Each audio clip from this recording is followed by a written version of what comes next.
Muy buenos días, muy buenas tardes. Bienvenidos todos hermanos.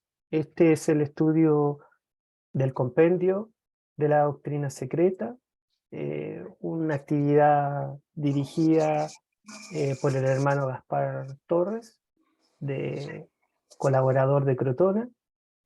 Hoy es domingo 26 de marzo, que está en la sesión 111. Por el día de hoy nos acompañarán en la lectura el hermano Enrique Rey, presidente de la Federación Teosófica Interamericana, y la hermana María Acevedo, porque como sabemos todos, el hermano Gaspar aún está en recuperación de su salud. Este video quedará subido en los canales y bueno, gracias por acompañarnos. Y vamos a hacer como siempre la elevación de pensamiento del hermano Gaspar. Hay una beatitud y un poder más allá de nosotros mismos, que vienen en ayuda de aquellos que están preparados para recibirla.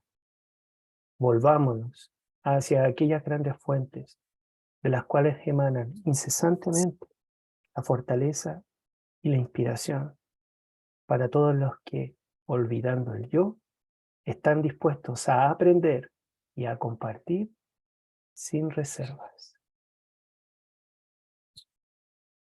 Todo suyo, hermano. Bien, ¿de dónde continuamos? ¿Cuando la rueda? O si quiere voy un poco más atrás y lo retoma No, desde ahí. de donde toque. Aquí. Ok.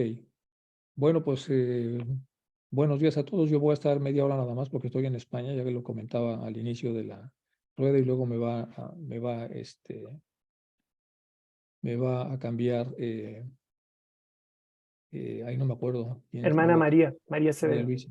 María. Sí. Ok. Bueno, pues empezamos deseando que se recupere Gaspar lo más pronto que pueda. Y voy a dar lectura, entonces lo vamos a hacer mientras Gaspar regrese. Ya saben que este espacio es de Gaspar.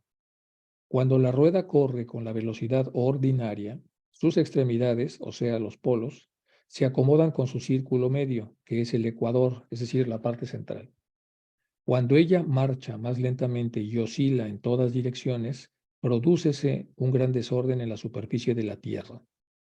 Las aguas fluyen hacia los dos extremos y las nuevas tierras aparecen en el cinturón de en medio, las tierras ecuatoriales, es decir, las que están en el centro, mientras que las de los extremos quedan sujetas a paralayas por sumersión.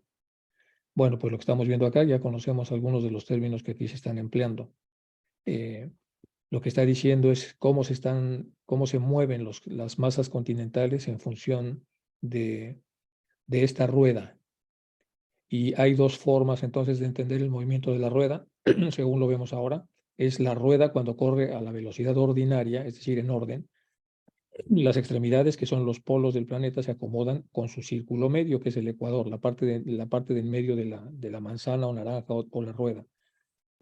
Sin embargo, cuando ella marcha más lentamente y oscila en todas direcciones, en vez de oscilar de una manera ordinaria, oscila en todas direcciones, se produce un enorme desorden en la superficie de la Tierra. Las aguas entonces, si se da esta circunstancia, fluyen hacia los extremos y las nuevas tierras aparecen en el cinturón del medio, que son las tierras ecuatoriales, mientras que en los extremos quedan sujetas a paralayas por sumersión. Bueno, es lo que está comentándose aquí. Y también dos puntos. De este modo, la rueda, que es la Tierra, está sujeta al espíritu de la Luna y regulada por él, para el movimiento de sus aguas, que son las mareas. Bueno, aquí hace referencia a algo que la ciencia sabe, por lo menos no completamente, pero sí se sabe la influencia que tiene eh, la luna sobre las mareas. Bueno, hacia el final de la edad Kalpa, de una gran raza raíz, los regentes de la luna, los padres, los pitris, principian a ejercer una atracción más fuerte. Vamos a leer eso otra vez porque es importante. De este modo, la rueda, que es la Tierra, está sujeta al espíritu de la luna en parte y regulada por él, para el movimiento de sus aguas, que son las mareas. Hacia el final de la edad, es decir, de una edad de un kalpa, de una gran raza raíz, los regentes de la luna, los padres, los pitris, principian a ejercer una atracción más fuerte, aplanando así la rueda en su cinturón, y así se hunden en algunos sitios y se hincha en otros, corriéndose la hinchazón a las extremidades, que son los polos, en donde aparecerán nuevas tierras, sumergiéndose las viejas. Esto es interesantísimo porque nos da la idea de por qué se mueven los continentes, por qué desaparecen ciertas masas continentales, y esto está vinculado, por supuesto, a la aparición y desaparición de razas. En los Puranas, todas las referencias acerca del norte, del Merú, están relacionadas con aquel El Dorado primitivo. El Dorado, como sabemos, es un mito que buscaban los españoles durante la época de la conquista, que era un lugar retacado de oro y que se suponía que estaba ubicado en la Florida, y ahora se usa cada vez que tenemos una búsqueda compleja o una búsqueda que implica una enorme riqueza, se usa esta expresión del Dorado.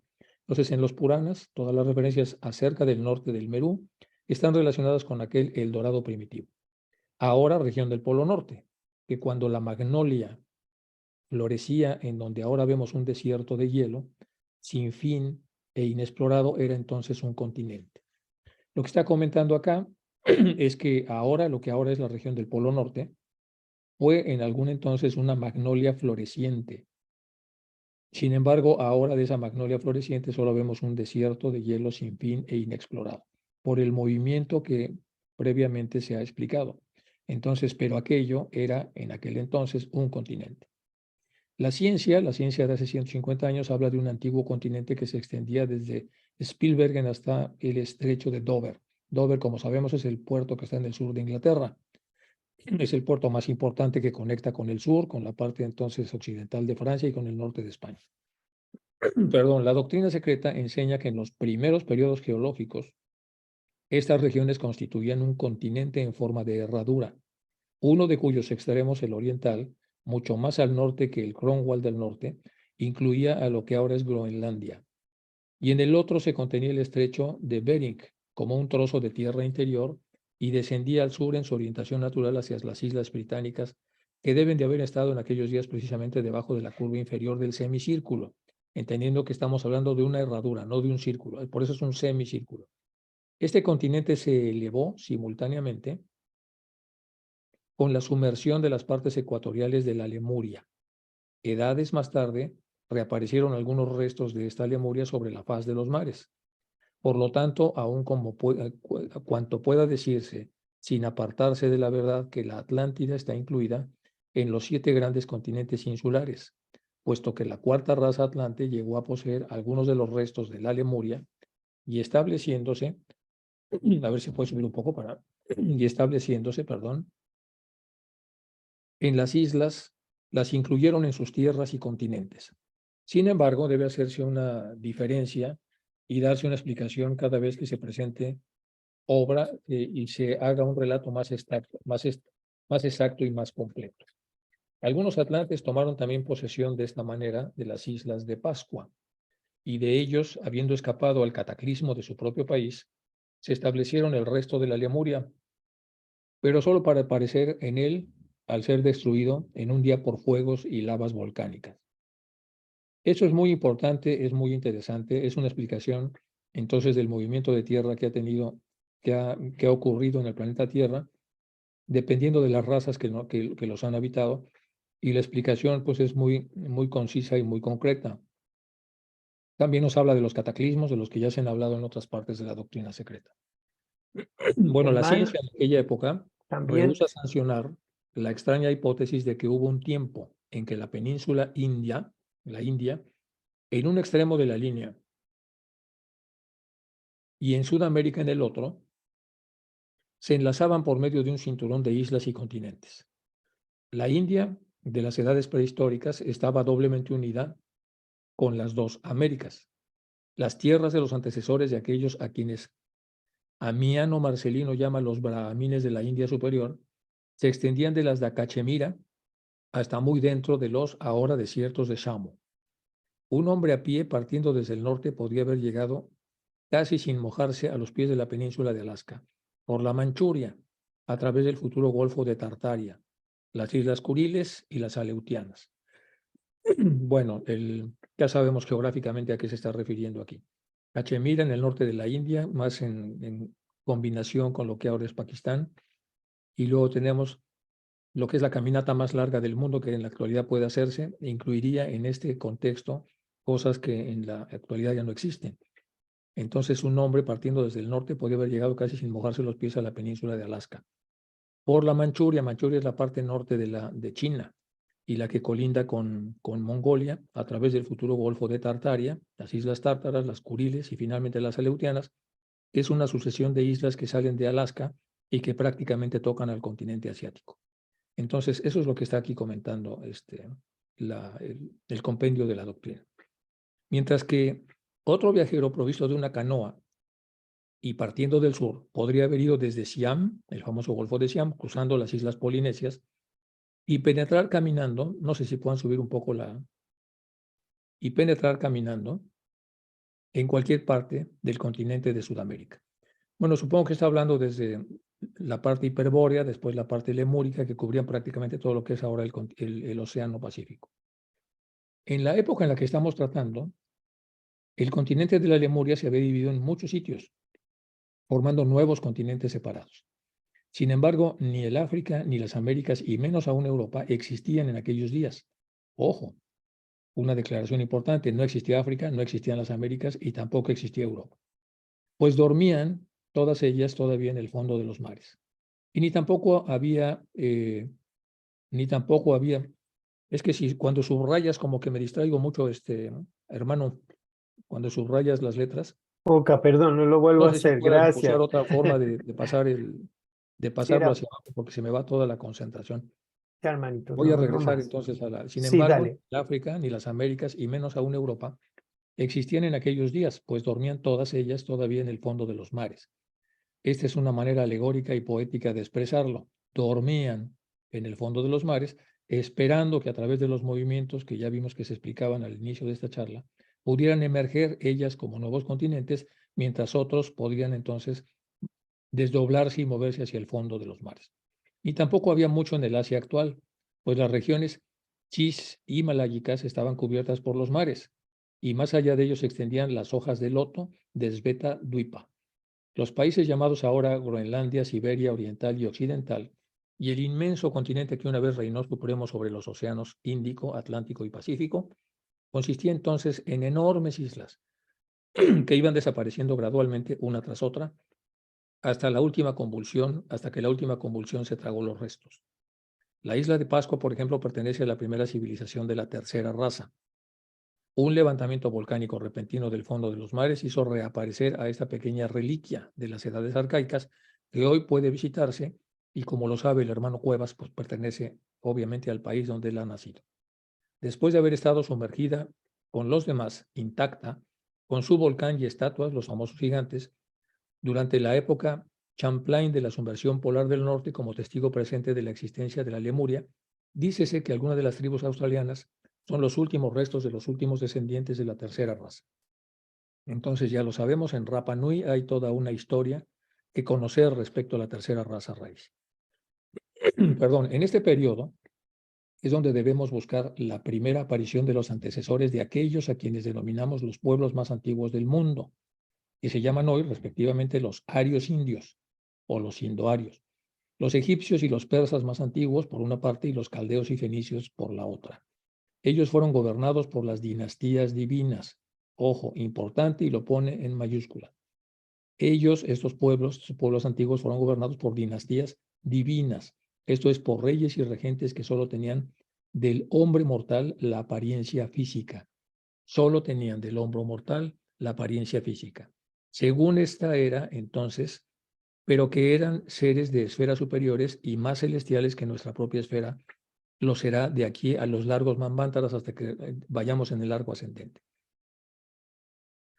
Si consideramos a la segunda porción de la tercera raza como los primeros representantes de la raza verdaderamente humana, voy a repetir, si podemos considerar a la segunda porción, hablando de que hay una primera, la segunda porción de la tercera raza raíz, que ya lo había puesto aquí, como los primeros representantes de la raza que ya es verdaderamente humana, con huesos, antes estaban los sin huesos, recordemos, sólidos, entonces la suposición de Haeckel de que la evolución de los hombres primitivos se verificó ya sea en el Asia meridional o en la Lemuria, no incluyendo el resto de África, ya sea oriental u occidental, es bastante exacta, si no lo es por completo.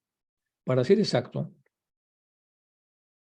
sin embargo, hay que decir que así como la evolución de la primera raza de los cuerpos de los pítars tuvo lugar en 7 regiones claramente separadas de la única Tierra, que en aquel entonces era el polo ártico. Así también se verificó la última transformación de la tercera. Principio en aquellas regiones árticas que se acaban de descubrir y que incluían el estrecho de Bering y lo que entonces existía de tierra seca en el Asia Central, cuando el clima era semitropical en esas zonas, hasta en las regiones árticas y excelentemente adaptado por las necesidades primitivas del naciente hombre físico, es decir, el con hueso. Esta región, sin embargo, ha sido más de una vez helada y tropical, por turno, desde la aparición del hombre. El comentario nos dice que la tercera raza se hallaba solamente en el punto medio de su desarrollo cuando, y aquí viene una parte literal, el eje de la rueda, que es así como empezó esta charla, esta clase, cuando el eje de la rueda se inclinó. Entonces el comentario nos dice que la tercera raza raíz se hallaba solamente en el punto medio de su desarrollo cuando el eje de la rueda se inclinó, el sol y la luna no brillaron ya sobre las cabezas de aquella porción de los nacidos del sudor. La gente conoció la nieve, el hielo y la helada, y los hombres, las plantas y los animales se empequeñecieron en su desarrollo. También sabemos que había tierras de gigantes. Los que no pertenecieron se quedaron como niños pequeños a medio crecer en tamaño e intelecto. Y esto está en mayúsculas. Los que no perecieron, los que sobrevivieron, se quedaron como seres medios. Como en la obra de Tolkien, sería como la Tierra Media. Por supuesto, esa es una novela, pero esto es historia. Historia narrada, por supuesto, por los maestros a través de H.P. Blavatsky. Los que no perecieron, por lo tanto, los que sobrevivieron al cataclismo, se quedaron como niños pequeños, a medio crecer, en tamaño y en intelecto, es decir, menos grandes desde el punto de vista físico y menos inteligentes desde el punto de vista intelectual. Este fue el tercer pralaya de las razas. Bueno, esto significa también que nuestro globo está sujeto a 7 cambios periódicos completos que marchan par y pasú con las razas. Pues la doctrina secreta nos enseña que durante esta ronda tiene que haber 7 pralayas terrestres. 3 ocasionados por el cambio de la inclinación del eje de la Tierra, que ya se ha explicado. Es una ley que actúa en el momento señalado y de ningún modo ciegamente, como la ciencia pudiera creer, sino que de acuerdo a la armonía y estricta con la ley kármica. En ocultismo se menciona esta ley inexorable como el gran ajustador. Y si es un gran ajustador en lo pequeño, que es el hombre, pues también lo es en lo mayor, que en este caso sería el planeta que todos habitamos. De este modo, desde que la humanidad del Manu Vaisavata apareció sobre esta tierra, ha habido ya 4 disturbios semejantes del eje. Cuando los antiguos continentes, excepto el primero, fueron absorbidos por los océanos, otras tierras aparecieron y cordilleras enormes se levantaron donde antes no había montaña alguna. La faz del globo ha cambiado por completo cada vez. La supervivencia de las naciones y de las razas más aptas se aseguró por oportuna ayuda y las ineptas, los fracasos, desaparecieron barridos de la tierra. Esta parte es importante, tiene que ver con el famoso eslogan de la supervivencia del más apto, del más adaptado, del mejor adaptado, del más motivado, del que tiene las mejores condiciones para sobrevivir. La faz del globo ha cambiado por completo entonces cada vez y la supervivencia de naciones y razas ha tenido que ver con la aptitud que tan aptas han sido para la sobrevivencia. Se aseguró por oportuna ayuda y las ineptas, los fracasos desaparecieron barridos de la tierra. Esto probablemente requiera una explicación adicional que no vamos a hacer, por supuesto que vamos a respetar que esta es la clase de Gaspar y así se dice textualmente, entonces así lo dejamos. Las subrazas también están sujetas al mismo proceso de depuración. Al hablar de depuración entendemos por qué algunas razas fueron ayudadas, porque seguramente estarían en el círculo ascendente y algunas no fueron ayudadas y por lo tanto desaparecieron, así lo entiendo yo. Las subrazas están también sujetas a este mismo proceso de depuración, así como también las ramas laterales o razas de familia. Que cualquiera que conozca bien la astronomía y las matemáticas tome nota de lo que conoce la historia de los pueblos y naciones y coteje sus respectivas elevaciones y caídas con lo que se sabe acerca de los ciclos astronómicos, especialmente el famoso año sideral, que equivale a 25.868 de nuestros años solares. Entonces, si el observador está dotado de la más ligera intuición, ojo, si el observador, el investigador, el que está haciendo estos cálculos, está dotado de la más ligera intuición, verá cómo la prosperidad y decadencia de las naciones están íntimamente relacionadas con el principio y el fin de este ciclo sideral. Es decir, al final es un ciclo, subida y bajada. Cada año sideral, los trópicos retroceden del polo, 4 grados en cada revolución de los puntos del equinoccio a medida que el ecuador da vueltas por las constelaciones zodiacales. Ahora bien, como todos los astrónomos saben, en la actualidad el trópico se halla solamente, por favor un poquito para arriba para poder seguir leyendo, el trópico se halla solamente a 23 grados y una fracción de menos de medio grado del ecuador. Por lo tanto, tiene todavía que recorrer 2,5 grados antes del fin del año sideral. Esto da a la humanidad en general y a nuestras razas civilizadas en particular un respiro de unos 16.000 años aproximadamente. Después de la gran inundación de la tercera raza, entre paréntesis los lemures, dice de manera literal, los hombres mermaron considerablemente de estatura y disminuyó la duración de sus vidas. Debemos entender entonces que los hombres de aquel entonces se hicieron más pequeños y disminuyeron la duración de sus vidas. Habiendo decaído en santidad, se mezclaron con razas animales y se aparearon gigantes y pigmeos, las razas enanas de los polos. Muchos adquirieron conocimientos divinos, en mayúscula. Más aún, conocimientos ilícitos, o sea, no permitidos, y siguieron voluntariamente, otra vez mayúsculas, el sendero de la izquierda. Ya sabemos que es el sendero malo. El sendero de la mano derecha sabemos que es el sendero bueno. Es decir, se hicieron malos, a pesar de que tenían conocimientos divinos, solo que eran ilícitos, los habían tomado de una manera inapropiada. Así los atlantes se aproximaron a su vez a la destrucción. ¿Quién sabe cuántos periodos geológicos pasaron para verificarse esta cuarta destrucción? Pero se nos dice que, 2 puntos, construyeron los atlantes grandes imágenes de 9 yatis de alto, 27 pies, 8.23 metros. El tamaño de sus cuerpos, 8.23 metros. El tamaño de sus cuerpos. Fuegos lunares habían destruido la tierra de sus padres, los lemures. El agua amenazaba a la cuarta raza. Bueno, construyeron entonces los atlantes grandes imágenes de sus 9 yatis de alto. Bueno, vale la pena observar que la mayor parte de las estatuas gigantescas descubiertas en la isla de Pascua parte innegablemente de un continente sumergido, así como las encontradas en las fronteras de Gobi. El Gobi, como sabemos, el desierto de Gobi está ¿cómo se llama? En el país que está en medio de China, Mongolia. Mongolia, perdón, región que había estado sumergida por edades 50, en todas de 20 a 30 pies de alto, es decir, 6 metros a 9,14. Las estatuas encontradas por Cook, el famoso capitán Cook, que es el que le dio vuelta a todo el Pacífico durante prácticamente toda su vida, fue descubriendo islas y un montón de cosas. Es un erudito de la búsqueda de la geografía del mundo. Las estatuas encontradas por Cook en la isla de Pascua medían casi todas 27 pies de altura y 8 pies, 2,44 metros de hombro a hombro. Se nos dice que después de la destrucción de la Lemuria por los fuegos subterráneos, los hombres siguieron decreciendo constantemente en estatura, proceso que había ya principiado desde su caída física, y que finalmente algunos millones de años después llegaron hasta 6 a 7 pies y ahora se están reduciendo, como sucede en las razas asiáticas más antiguas, hasta más cerca de los 5 pies que de 6. Según indica Pickering, hay una raza en Malaya, subraza de la cuarta raza raíz, una diversidad singular de estatura. Los miembros de la familia polinesia, tales como los isleños de Tahití, Samoa y Tonga, son de estatura más elevada que el resto de la especie humana. Pero las tribus indias y los habitantes de los países indochinos son positivamente más pequeños que el término medio general. Esto se explica fácilmente. Los polinesios pertenecen a las primeras de las subrazas supervivientes, que sabemos que son más altas y al ser supervivientes tienen un cuerpo físico diferente. Los otros al tronco último y transitorio, así como los tasmanios, la Tasmania sabemos que es la isla esta que está pegada ahí, casi pegada a Australia, se han extinguido por completo y los australianos desaparecen rápidamente. Lo mismo sucederá pronto con otras razas antiguas.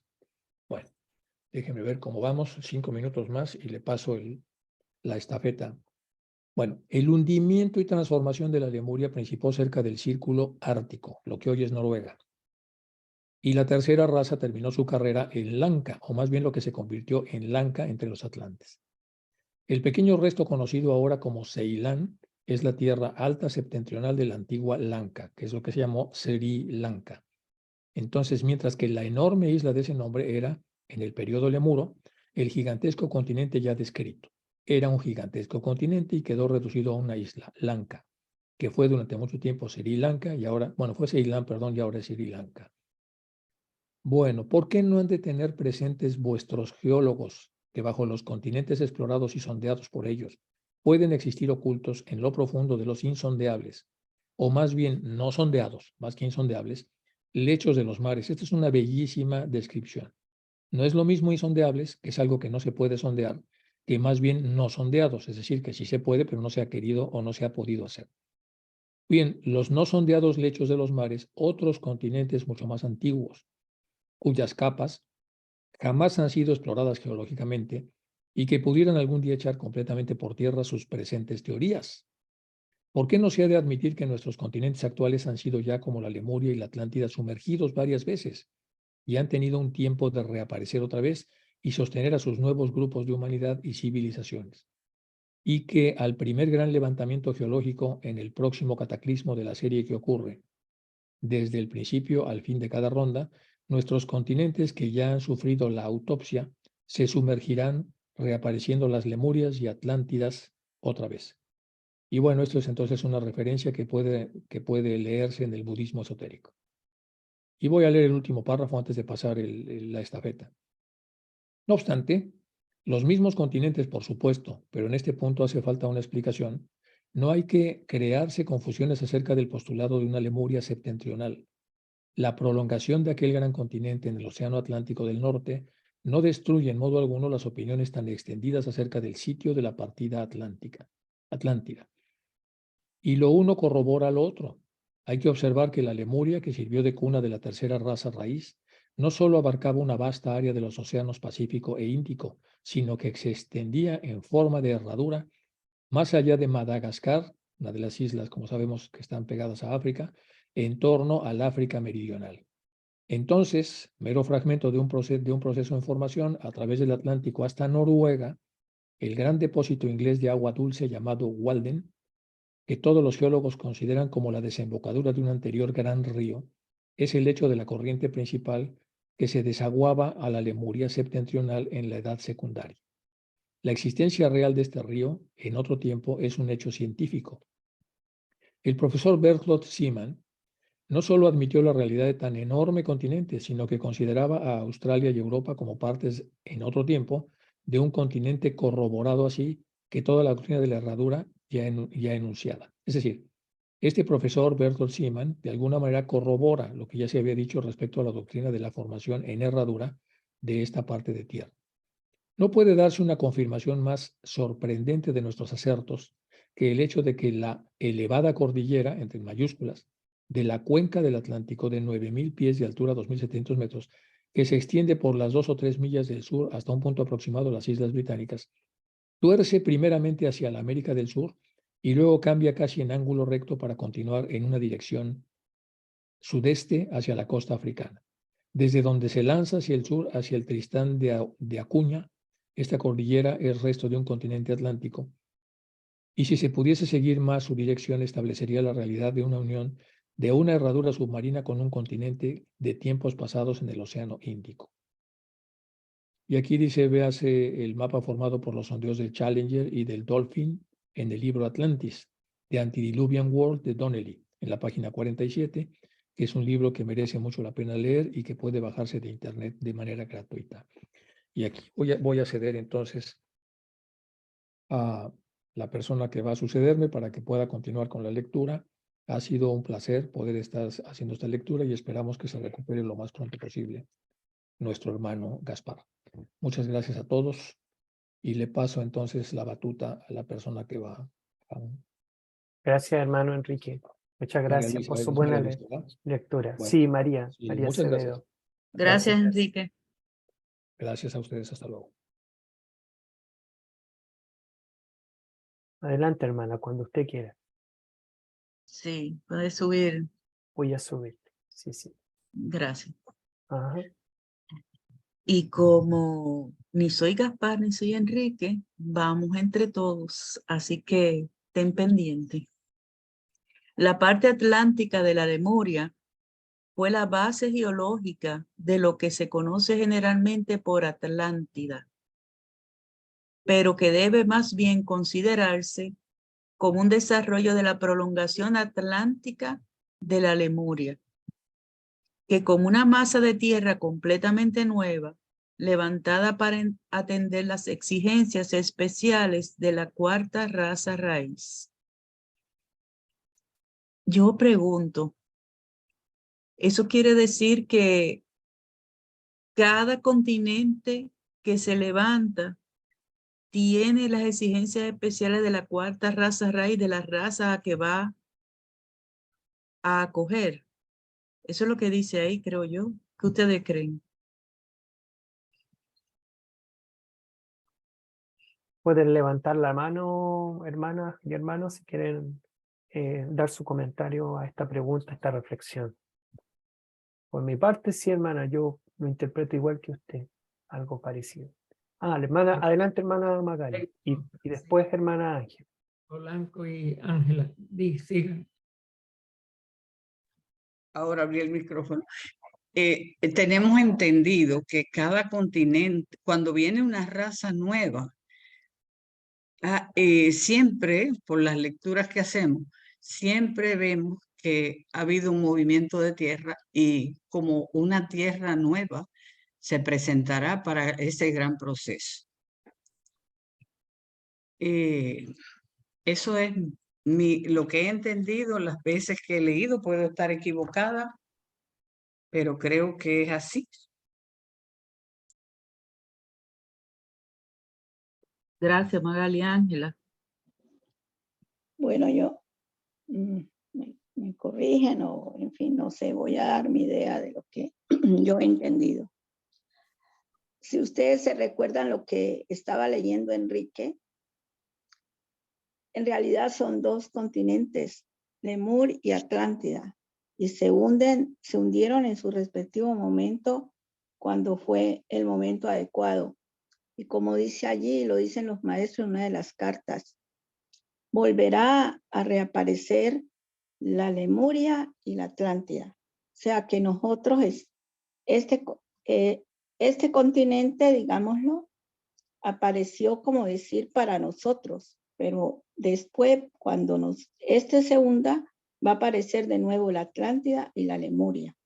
O sea que, como bien dijeron ustedes, sí, en realidad se prepara para la nueva raza o para el nuevo periodo manvantárico, como sea, que va a salir. Entonces, cada raza, digamos, raíz, tiene, como decir, una parte de un continente, aunque yo entiendo que tal vez pueden ser la misma, porque de la Lemuria y de la Atlántida quedaron restos. Eso es lo que yo he logrado entender, no sé. Esa es una colaboración que trato de hacer, pero a lo mejor puedo estar completamente equivocada. Gracias, Ángela. Lo que estoy pensando, como se está leyendo aquí, que antes eran gigantes y eran más rápidos en inteligencia, de momento viene otro continente, ya empiezan los huesos y son más bajitos y menos inteligentes. Y aquí vuelve a decir que viene la cuarta raza y vuelve a otro continente y se levanta para atender las exigencias especiales de esa cuarta raza. O sea que cada continente, esto como planificado, está perfectamente planificado, pienso yo. Bueno, para no levantar la mano, no hay otra, pues entonces, sí, eso es lo que yo entiendo, que para cada, o sea, nosotros estamos en este continente, ¿verdad? Porque somos la quinta raza. La cuarta tuvo su Atlántida, lo que se conoce como Atlántida. Y la Lemuria tuvo su tercera raza, tuvo la Lemuria. Entonces yo creo, de lo que tú acabas de decir, quedan las subrazas que van mermando y van cambiando. En la Atlántida había mucho conocimiento psíquico, pero no había espiritualidad. Y eso fue lo que nos dañó porque se usaron, ¿se acuerda que se leyó en la otra ilegalmente los poderes? Porque algunas cosas estaban restringidas y prohibidas por los grandes seres, pero se usó mal y por eso fue que, para no dañar el plan divino, digámoslo, se hundió. Y los pigmeos, y eso lo dice, creo que en ese mismo tomo, la maestra Blavatsky, los pigmeos de Borneo y todos son los descendientes ya de esa raza lemur o lemur atlante que van bajando. Y eran gigantes, pero fuimos bajando de estatura a medida que utilizamos más, digamos, yo creo, el conocimiento o la mente, el razonamiento, mientras que en esa época era un poco diferente, pero habían poderes psíquicos, pero no había espiritualidad, y nosotros estamos trabajando la espiritualidad desde este plano. Bueno, Gracias, Ángela. una, Magali. Gracias, Ángela. Hay algo que no quiero dejar pasar y están hablando de esos movimientos. En la lectura de Enrique, HPV está diciendo que en el Polo Norte había, donde se encuentra esa blanca parte que ahora es el Polo Norte, si recuerdan cuando Enrique lo leía, Sí, que sí. la tierra era como una magnolia, como la flor de la magnolia. La flor de la magnolia es algo bello, parece tela de nácar. ¿Y qué pasaba ahí antes de tener el Polo Norte? Se encontraba la Isla Blanca. Y dice, nos lo está diciendo metafóricamente, que verdaderamente ahí se encontraba la Isla Blanca. Entonces, no quise pasar ese detalle que está en la lectura, porque es preciosa la flor de la magnolia y parece un cáliz de porcelana blanco perlado. Es preciosa. Y allí se encontraba la Isla Blanca. Nos dicen los estudios. Eso era lo que quería comentar. Gracias, Magali. Hermano Dani. Sí, solamente un comentario que quiero hacer sobre esta lectura. Y es básicamente hablando de la ciencia, como la conocemos. Y desde que estaba joven en mi estudio geográfico, yo sabía del eje o de inclinación de la Tierra a sus polos por el eje terrestre. Siempre se me había dicho que era 23 grados en la ciencia que estudiamos geografía. Aquí lo veo claramente que lo dice. Y también, casualmente, que lo tengo grabado posiblemente el programa, en un programa de ciencia que se da sobre la geografía. Y casualmente están hablando de la desaparición de esas tierras en aquellos tiempos. Ellos no dan tantas definiciones tan claras y tan profundas como nos da HPV aquí, pero la ciencia yo creo que está llegando a entender lo que la doctrina secreta nos dice hace tanto tiempo, que de esas desapariciones de esas tierras, desapariciones de las nuevas. Y también en ese programa ellos enseñan escultura empalizada, como le llamamos bruscamente, o paredes tan altas, de metros y metros de altura, pero ellos no entienden por qué o cómo hicieron, porque le hicieron de pedregones grandes. Y ellos no saben, la ciencia no puede explicar todavía cómo la subieron ahí. Y casualmente yo estaba viendo el programa con mi esposa y le expliqué a ella que en aquellos tiempos el hombre era mucho más alto. Tenían 2 metros de altura y así eran más fuertes. Pero el punto es que la ciencia lentamente va a reconocer lo que las doctrinas secretas se nos dice constantemente.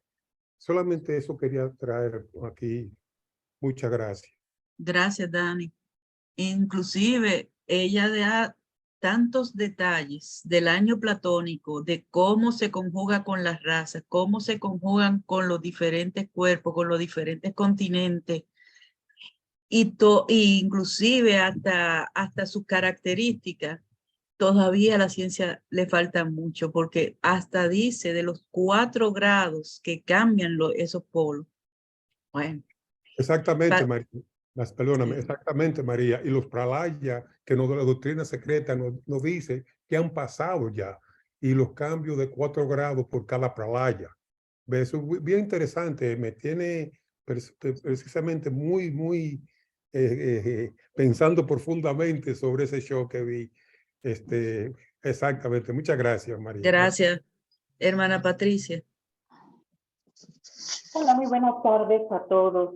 Un saludo cordial. Tomando y retomando el punto de vista de cada uno de los hermanos, no se referirá la Basti a la inversión de los polos, porque según algunas teorías científicas invirtieron los polos hace años. Es por eso que ella hace hincapié en que van a aparecer nuevamente lo que sería la parte de la Atlántica, porque al final de cuentas la Atlántica, la parte de la raza Atlante quedó bajo el agua.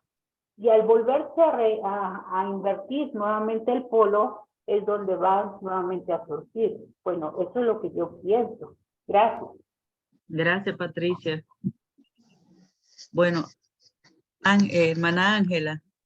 Sí, yo tengo de nuevo la mano alzada. Voy a ser como decir abogado del diablo, ¿no? Lo que ocurre es que los científicos, como ellos quieren tener pruebas fehacientes que puedan tocar, ver y eso, muchos no han querido, y los mismos gobiernos no han querido aceptar lo que dice Madame Blavatsky, los maestros en la doctrina secreta sobre los continentes. E incluso en la misma Biblia hay un pasaje donde dice, y habían gigantes en esa época.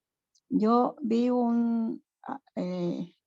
escuché algo que hace muchos años el museo Smithsonian, se dice, yo no sé cómo se llama, el que está en Washington, pero no sé pronunciar bien la palabra. Smithsonian. Eso, gracias, gracias, exacto. Ese, habían encontrado esqueletos gigantes, pero ellos guardaron eso muy bien para que nadie supiera, y muchos de los esqueletos fueron destruidos. Y hace unos años se descubrió el fraude y parece que tienen problema con eso y los van a obligar a sacar los esqueletos de gigantes. Y eso probaría que lo que dice los maestros y Madame Blavatsky, que estamos acabando de leer, eso es una realidad. Y yo creo que sí, lo que dice Patricia, de los que se vuelven que giran y eso, yo creo que eso tiene que ver con el hundimiento también. No solo karma, sino eso también. Gracias. Gracias. Nos seguimos leyendo. Lo mismo que María, antes de seguir leyendo, una sola palabrita, que la naturaleza es económica y ella lo que hace es reciclar. Descansa ese producto como hacen los de las tribus de África, hacen las distintas tribus, que ellos siembran en un terreno, ya lo cosechan, lo dejan reposar y siguen caminando a buscar otro virgen para poder sembrar su fruto. Entonces, la naturaleza recicla y ella es económica. Pues deja esa parte descansar y entonces la otra tiene que salir de su reposo para continuar su trabajo. Yo lo veo desde ese punto de vista. Ujú. Puedo Gracias. estar equivocada. Gracias, hermana. Eso es lo que está diciendo. Mm. Inclusive Enrique lo leyó también, más o menos lo que te acaba de decir. Gracias. Lo mismo que sucede en la evolución de una raza, ocurre en los cambios sucesivos y arreglos de las masas continentales, sin que se pueda trazar una línea bien determinada en donde un orden termina y otro principia. Ahí está el orden. Esto tiene un orden espectacular. La continuidad en los procesos naturales no se interrumpe nunca. Así, la cuarta raza atlante se desarrolló de un núcleo de hombres de la tercera raza de la Lemuria septentrional, concentrado, en términos generales, hacia un punto de lo que es ahora el Océano Atlántico Medio. Su continente se formó por la unión de muchas islas y penínsulas que se levantaron en el transcurso ordinario del tiempo y finalmente se convirtió en la verdadera morada de la gran raza conocida por Atlante. Eso está en cursiva. Después que se consumó esto, puede decirse que, entre comillas, la Lemuria no debe confundirse más con el continente atlántico, como Europa no se confunde con América. Eso está en el budismo esotérico en la página 55. Aún quedan en pie algunos pocos testimonios de los continentes sumergidos y de los hombres colosales que los habitaron. Además de las estatuas de la isla de Pascua, ya mencionadas, ¿a qué época pertenecen las estatuas colosales, todavía en pie intactas, descubiertas cerca de Bamiyan? La arqueología las atribuye a los primeros siglos del cristianismo y yerra en esto como en otras muchas especulaciones. ¿Alguien quiere añadir algo sobre eso? Si es que alguien sabe sobre... qué bien, Ah, hermana Lucila. Lucila. Bamiyan la bombardearon los afganos cuando tomaron Afganistán. Ay, Pensando Dios. que eran cristianos o budistas y eran de la Lemuria. Y destruyeron lo más antiguo de lo que quedaban de esta civilización. Ujú. Ay, Dios. Hermana Lucila. No, ya lo dijo el hermano Gaspar, exactamente. Fueron los budas que se creía que eran budas, pero que después se supo que no eran budas, que eran anteriores a Buda. Sí. Gracias, hermano Gaspar. Ay, estas son las que... Ya. Gracias. Todas las innumerables ruinas gigantescas que se descubren una tras otra en nuestros días, todas esas inmensas avenidas de ruinas colosales que cruzan la América del Norte a lo largo y más allá de las montañas rocosas, son obra de los cíclopes, los gigantes verdaderos y reales de antaño. ¿A qué cíclope se refieren ellos? Porque ya sabemos que no es el de los ojos adelante. ¿Serán seres grandes, gigantes? Esos son lo que ella está diciendo ahí, una pregunta. Esos cíclopes son los gigantes verdaderos y reales de antaño. Esos son los verdaderos gigantes, los que eran más grandes en tamaño. Sí, posiblemente él se refiere a la Lemuria. Son los más altos. Fíjate que tenían hasta 20 metros de altura. Ay, pues hay tantas leyendas ahora que tienen un ojo alante y todo ese tipo de cosas. Solamente era que eran más grandes. Las tradiciones del Asia Central dicen lo mismo de las estatuas de Bamiyan. ¿Qué son ellas? ¿Y qué es el sitio en donde han estado por edades incontables, desafiando los cataclismos a su alrededor y hasta la mano del hombre? Bamián es una pequeña ciudad miserable, medio arruinada, del Asia Central, a la mitad del camino entre Kabul y Balkh, al pie del Kohi Baba, montaña enorme de la cordillera del Indo-Kush, a unos 8.500 pies sobre el nivel del mar. En los viejos tiempos, Bamián era parte de la antigua ciudad de Duolhol, arruinada y destruida hasta la última piedra por Gengis Khan en el siglo XIII.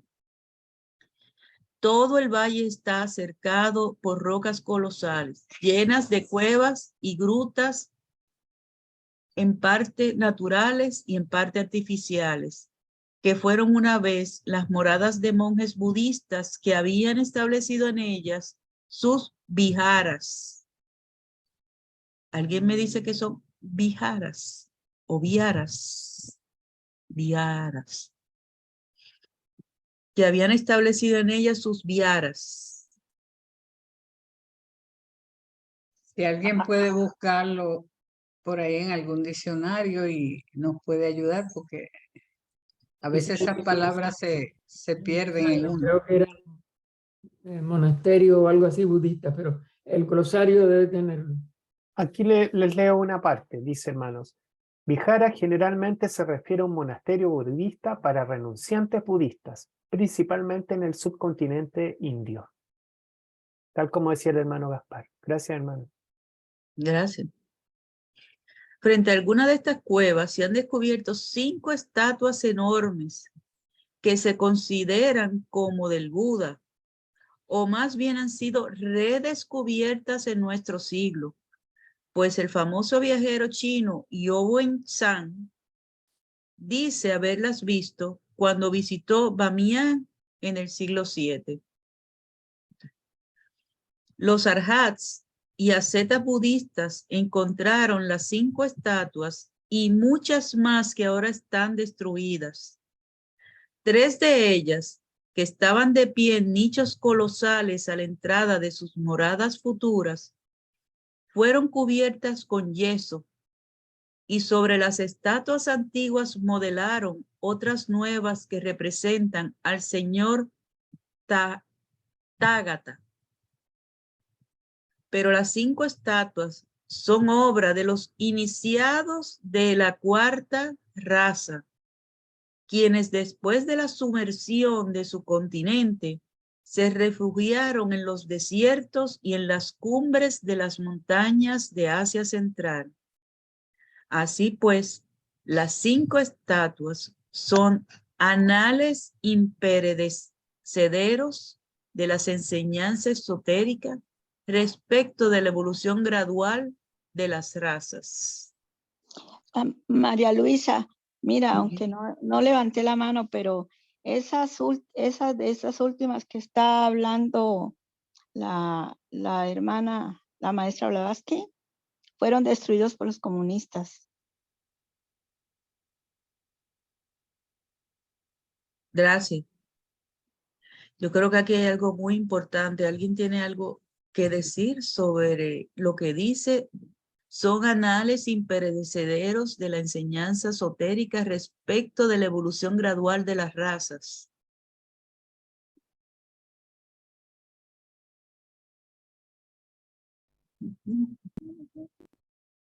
A mí me sorprende, hermana, que lo que dice antes, que dice que representa, dice, sobre las estatuas antiguas modelaron otras nuevas que representan al señor Tathagata. Eso también es bello y sorprendente. Sí. Los iniciados, no sé qué les parece a ustedes, que los iniciados de esa época hayan también usado el arte para expresar algo importante.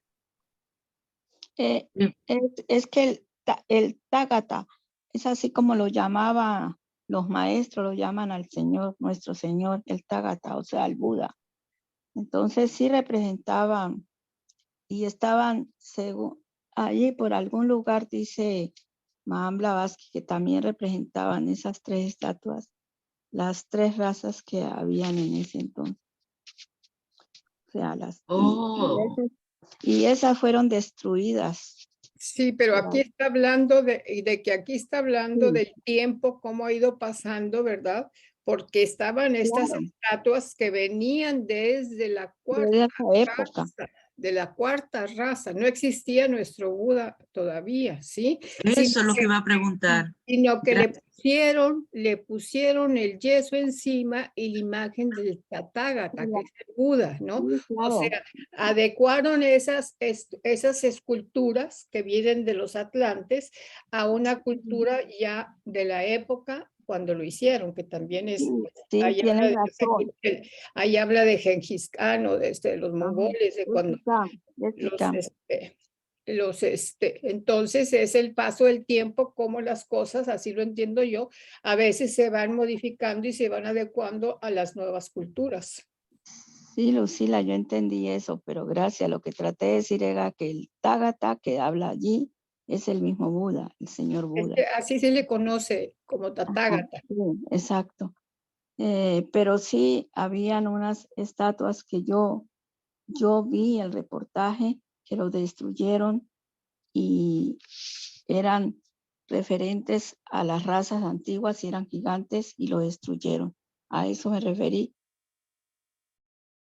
Gracias, Ángela. Son estas mismas estatuas, ya no existen por esa destrucción que se dio, ¿sí? O sea, esas estatuas ya no existen. Los talibanes las destruyeron, ¿sí? En esta época moderna. Bueno, yo busqué Tathagatas y puede determinar al conjunto de los Budas trascendentes o celestiales que en este contexto puede entenderse como los perfectos.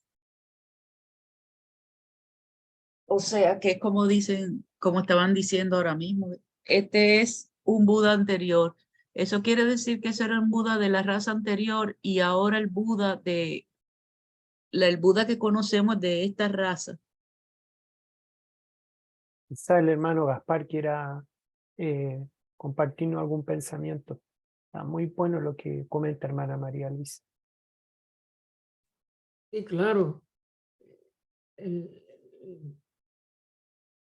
Parece que ese último yeso sí lo hicieron los de esta quinta raza, pero el término sí se usó también parece que en la cuarta y quizás, no sé, en la tercera, no me atrevo, pero posiblemente, claro, por eso es que es un nombre que ya se ha ido heredando, vamos a decir, es un sobrenombre, vamos a decir.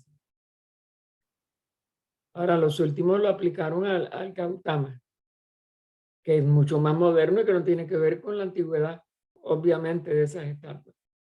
Y por eso lo recubrieron con yeso, fíjense, no es el material original. Esto, como es natural, debe tener varias superposiciones de creencias desde los atlantes en adelante hasta ahora.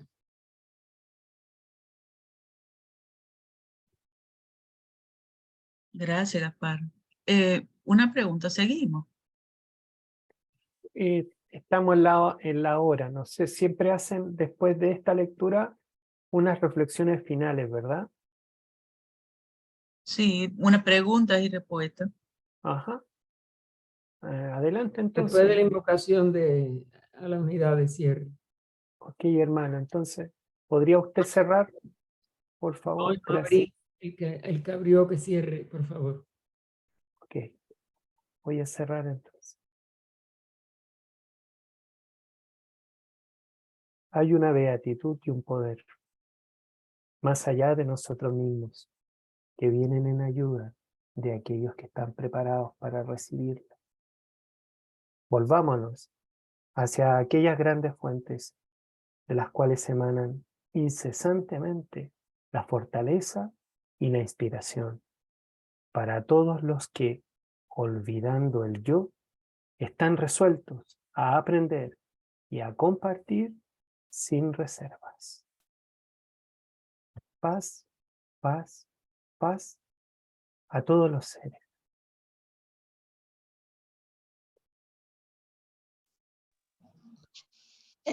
Hermano Gaspar, yo tengo una pregunta para Magali, que sabe mucho más de lo que puedo saber. Ay, yo no sé nada, mi reina. O alguna de los hermanos que me quedé pensando en eso de los cíclopes. Perdón, me quedé como clavada allí, acordando de la mitología griega, ¿verdad? Que habla de los gigantes cíclopes.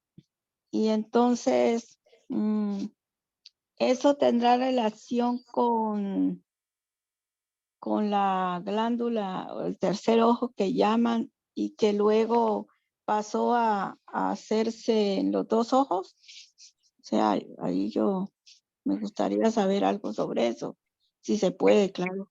En una oportunidad, Gaspar nos habló de algo que yo le hice el comentario, que una vez vino en una revista médica, que de ahí hablamos, no sé si Gaspar lo recordará, en una revista médica hace muchos años vino que la glándula pineal, la pineal creo que es,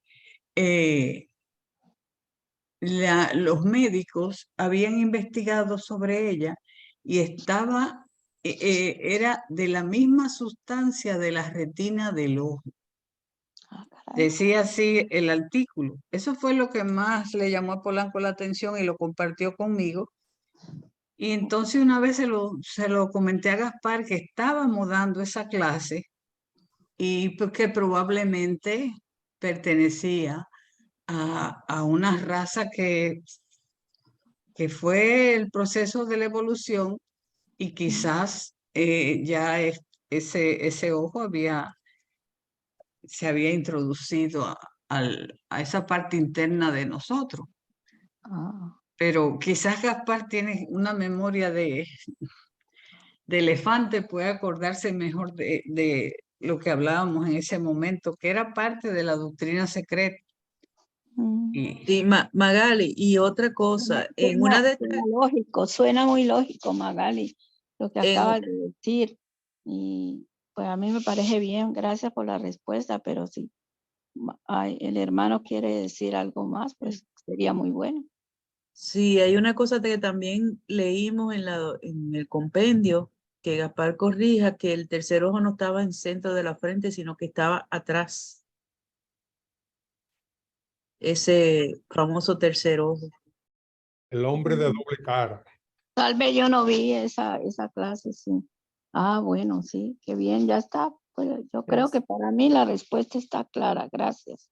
Sí, correcto. Aunque Magali me atribuye la memoria que yo tenía, ya no sé una hormiga. No, tú tienes muy buena memoria. Yo la tengo fragmentada. Tiene buena memoria, ¿no? Sí. No es tan buena, pero bien. Sí, eso es más reciente, Dani tiene razón. Sí, eran los de doble cara. Ella aclara que la mitología, vamos a decir, incorporada en la literatura, sobre todo de Homero, la Odisea es donde más creo que sale. No sé si en la Ilíada también se nombra tiene hasta su nombre, no me acuerdo ahora. Y ese cíclope es vamos a decir, es la figura característica. Lo único que, claro, un novelista como Homero, pues, le puso en la frente. Quizás por lógica, vamos a decir, de la época griega, ¿no? Pero no, era en el dorso del occipital, y ya entre el final de la tercera raza, que ya al venir la división en sexo, etcétera, viene el despertamiento, porque la mente es parte de la unidad de la vida, que en su manifestación tiene que servir de puente entre Atman Buddhi o Atman Buddhi ya manifestándose y lo que llamamos ahora el cuaternario inferior. Para que esa mente pueda funcionar, no lo podía hacer la jerarquía terrestre, es decir, nuestro logos planetario, ni lo podía hacer por sí misma la humanidad. Precisamente en Antropogénesis hablan de los esfuerzos del espíritu de la tierra, los esfuerzos de los Pitris Varishads. A todos se les pidió y ninguno lo tenía. Tiene que venir la jerarquía solar, o Pitris Agnisvata, Agni es fuego, porque fuego simboliza esa conciencia verdaderamente procedente de Andan sin velo, o velada nada más, muy sutilmente en Budi. Porque claro, a la vez que hay un descenso hay un velo. Y el plano ya pero no los velos de la forma. Que es de donde después tiene que elevarse cuando ya se activa. Entonces estos grandes seres activaron. Y como habían 7 clases de mónadas evolucionando, la primera clase de mónada era tan avanzada que las mónadas, por decirlo en plural, aunque es la mónada, recuerden que no se divide jamás, de una, vamos a decir, de una selecta parte de la jerarquía Agnisvata, se fundió con la mónada, con la expresión monádica, mejor, para decirlo en singular, de la primera clase de mónadas, que son 7 siempre, aunque sigan siendo una. Recuerden, la manifestación es donde aparecen como 7. Con la primera, y dieronlo inmediatamente casi, vamos a decir, a una velocidad que no podemos nosotros medir en nuestro tiempo, pero muy rápido para un proceso tan colosal. Produjeron el primer hombre celeste, vamos a decir. Es decir, la primera jerarquía dianchohánica propia de la Tierra. Fíjense si eso fue un impulso colosal. Y siguieron otras mónadas, otras expresiones monádicas de las siguientes clases, pero las últimas no fueron habitadas, no fueron despertadas, vamos a decir, no habitadas porque ya ninguna fue habitada después de la primera, pero sí fueron despertadas hasta las 2/3 partes de toda esa hueste o de esa jerarquía de Pitris Agnisvatas, que tenían que cumplir el deber de abarcar todas los 7 manifestaciones monádicas en que se dividía la manifestación monádica que vino como humanidad a la Tierra. Pero eran tan toscos sus vehículos, eran todavía tan no acabados, que esa tercera parte se negó a entrar en esos cuerpos. Y eso es lo que se posterga hasta la 4ª raza Atlante y produjo esto que ya hoy se nombró otra vez, que se aparearon con animales porque no podían comprender su individualidad ya ganada, que no la habían ganado esos animales hembras. No sé por qué se insiste en hembras y por qué se ponen como manifestaciones masculinas las de los inmenti. Y esos son los que dieron origen a los monos. Está estudiado en varios puntos de este segundo libro en inglés, o el segundo volumen de Antropogénesis, que en nuestras traducciones en español son el 3er tomo de la doctrina, y ahí lo pueden buscar ustedes si no quieren conformarse con lo que Benjamín y la otra persona, no recuerdo ahora, los 2 compiladores hicieron de este compendio. que en el compendio está muy extractado. Y eso es muy importante y es mucho más extenso en el segundo volumen en inglés original y nuestro tercer tomo. Sí, lo que es importante también es que nosotros comprendamos que eso fue lento. Es decir, tanto el que se recogiera dentro del encéfalo como la glándula pineal, con esa cosa así de los tejidos que apuntó Magali a través de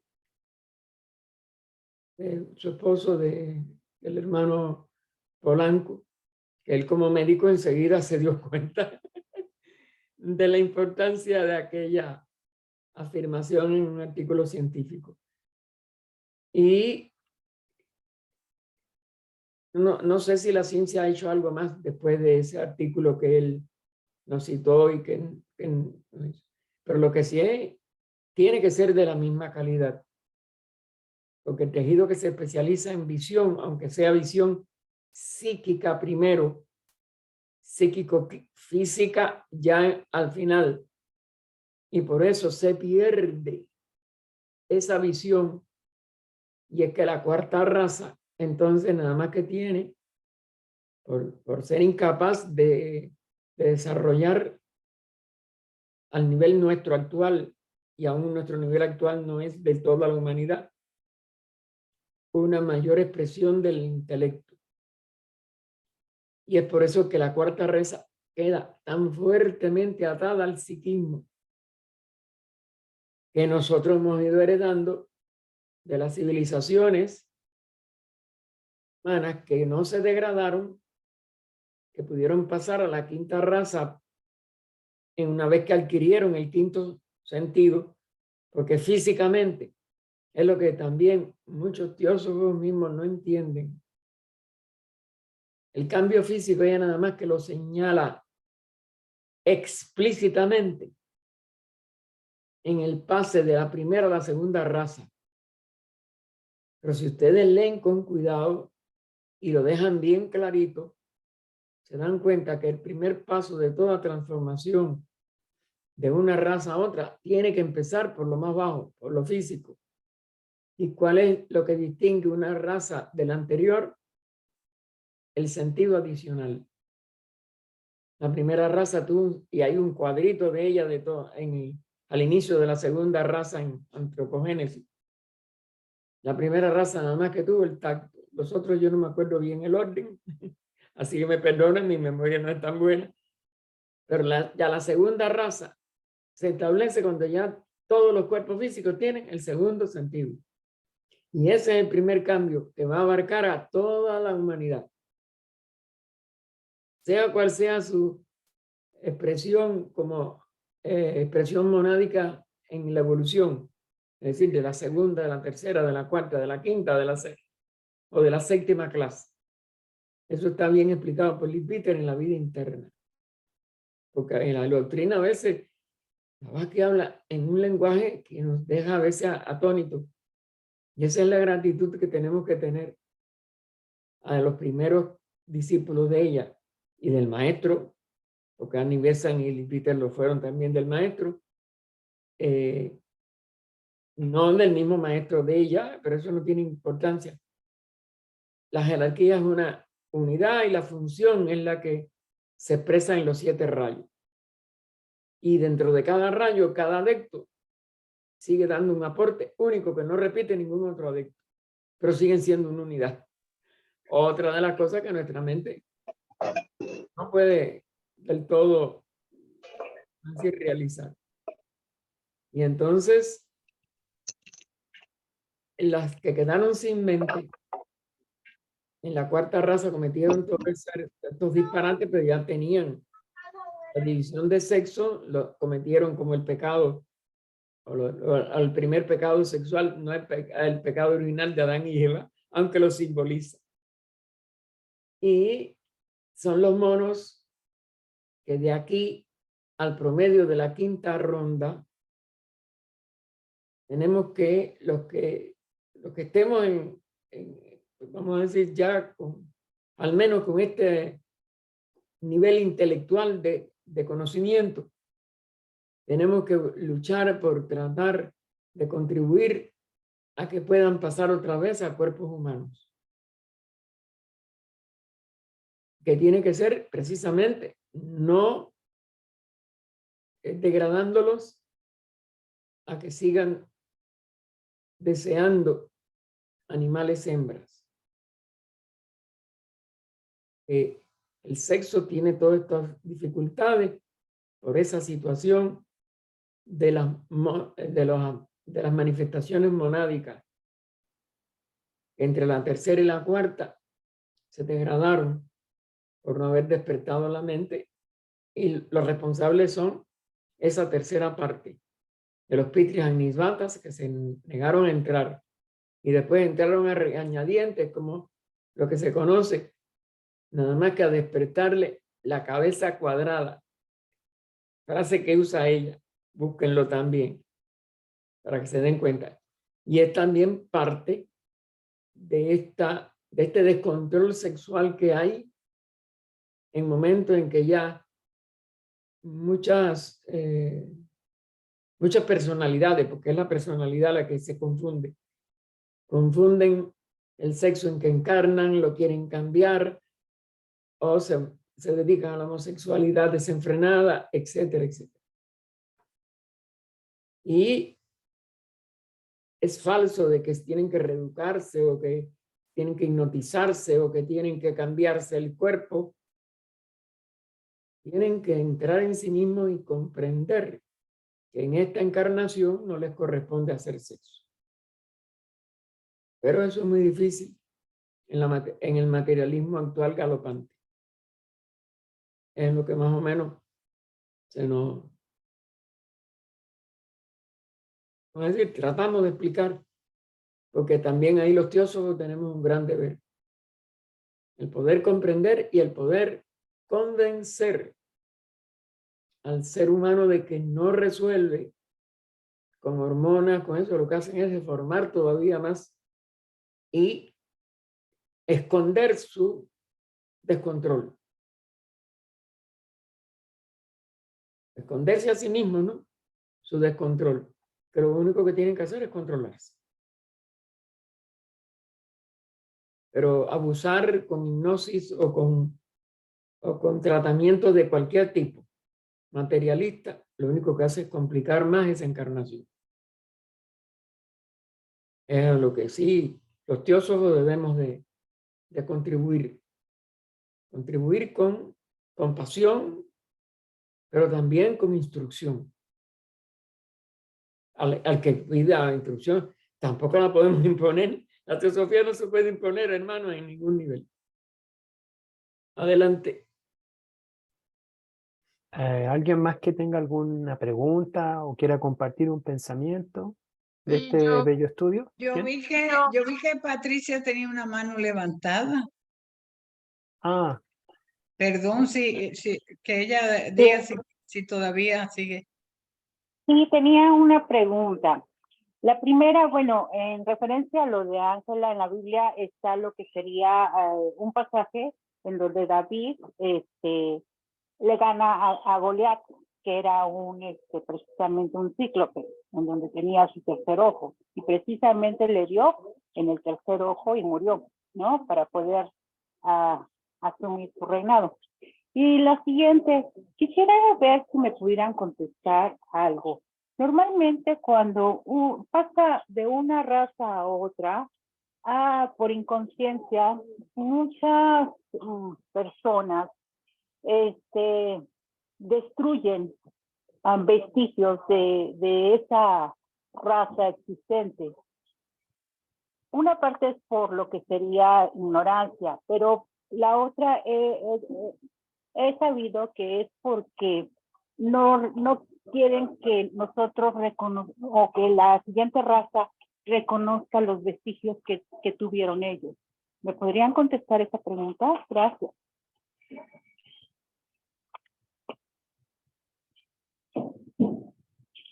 La primera otra vez, Patricia, porque era como Sí. era.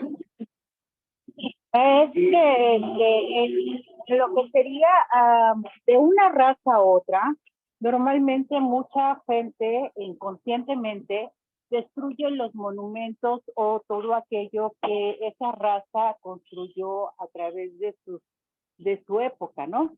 Entonces, lo que yo tengo entendido que lo destruyen para que no tengan un conocimiento la siguiente raza de esos vestigios o de esa influencia para la próxima raza que va a existir.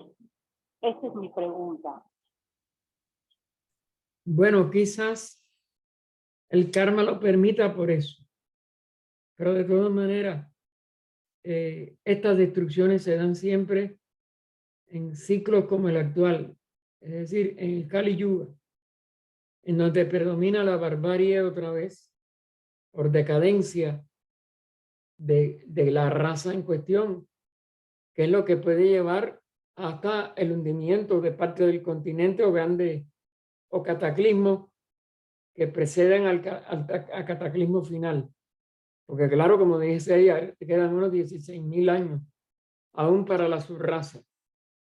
Para la raza raíz queda mucho más porque tienen que pasar la sexta subraza y la séptima.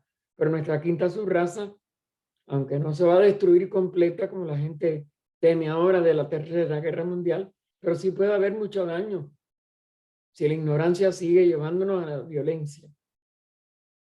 Por eso, los que tenemos conocimiento teosófico tenemos que luchar por el amor entre los seres, por difundir perdón donde ha habido ofensa, es decir, la enseñanza tanto de Buda como de Cristo, que perdonó a los que lo ejecutaron desde la cruz, Buda que dijo el odio nunca cesará por el odio, solo por el amor. Cada teósofo debe hacerse un heredero de esas expresiones de los dos grandes avatares últimos dentro de nuestra raza, y que ya Krishna es el que cierra la última edad de bronce, o la última etapa de la edad de bronce, y empieza el Kali Yuga, hace 5.000 años de la muerte de Krishna.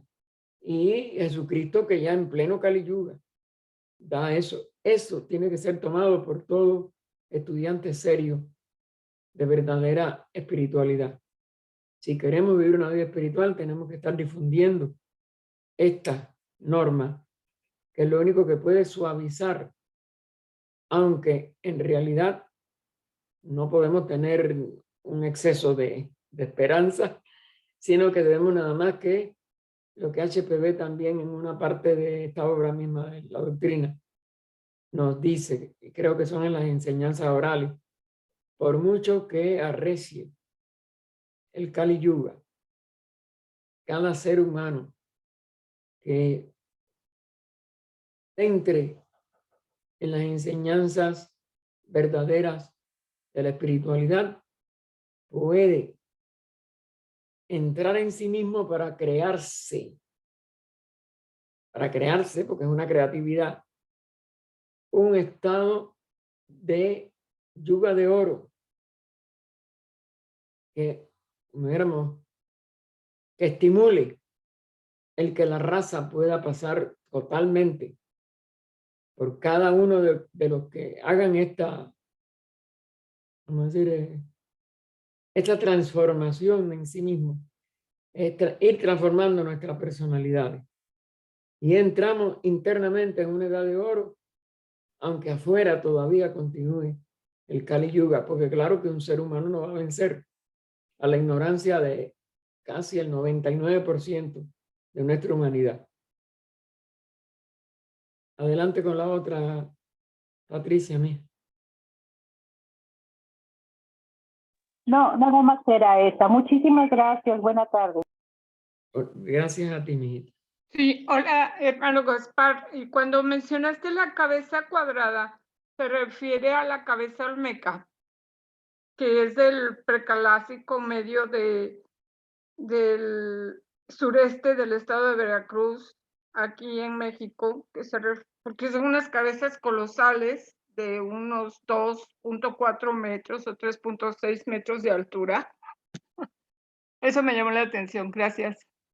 No recuerdo exactamente si ella lo compara con algo, vamos a decir, un resto específico de una parte de la tierra. Ella dijo que es que habían recibido tan poca, al final aún después de tiempo y después de muchos ya tropezones de esa parte de la humanidad que no había recibieron muy poco. Y que yo recuerde nada más que ella lo dice como un símbolo.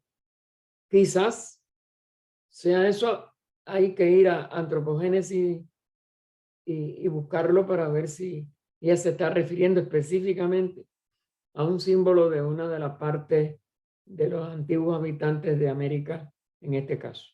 No te puedo contestar definitivo porque no me atrevo. Ok, está bien, gracias. Por nada.